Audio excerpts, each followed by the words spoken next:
Hey, this is Kevin Surace. I'm CEO of Surace Materials. I've been CEO of companies since I was 29 years old, actually, starting with air communications. So I won't give you my age, but I've been an entrepreneur and a CEO for a long time. So Bambi asked me to share some of my thoughts with you. I'm honored that anyone would think that I have anything interesting to say. But with that, I took some notes and we'll try to say a few things about running these sort of startup companies. It takes a certain kind of person, and it absolutely takes a lot of passion to run these companies. You have to have a passion for the product and a passion for the team and a passion for what you're trying to do. Maybe a passion in clean tech to save the world from itself. And if it's software, it's a passion for something else. But you got to have that passion, or else you certainly shouldn't be in the seat. I think the team is incredibly important.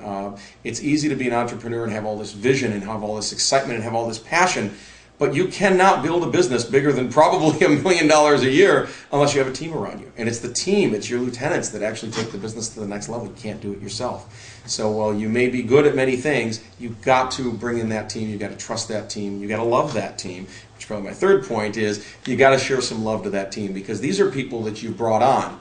Maybe people that have worked for you before. I have a lot of people here who have worked for me before, or people who haven't worked for you before. But they're coming and they're believing in your vision.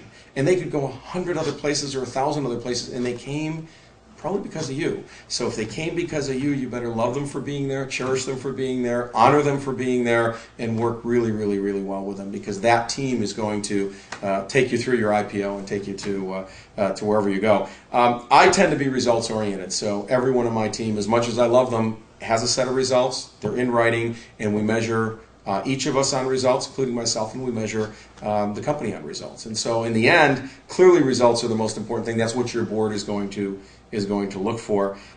You've heard about balance of work life and home life. I'm probably not as good at it as I should be, but I certainly caution everybody that if you don't have that balance and you get out of balance for too far or too long, it becomes very, very difficult to continue, because you need to have that balance in your personal life. You need to have people in your personal life who believe in you and that you can work with and that you can have dinner with and you can have drinks with. I always like to talk about VCs for a second. VCs are absolutely your best friends.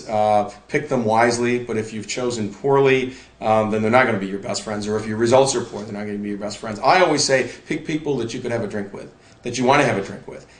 Because you're going to have drinks with them, because there's going to be good days and there's going to be bad days. And those are people you need to go and have a drink with and say, this month isn't going to come out as well as it should because these changes in the market, but next month will. So with that, I'll end anyway. We wish everybody the best of luck, and the best of luck in your CEO-dom or entrepreneurship or whatever you're working on, and we'll see you next time.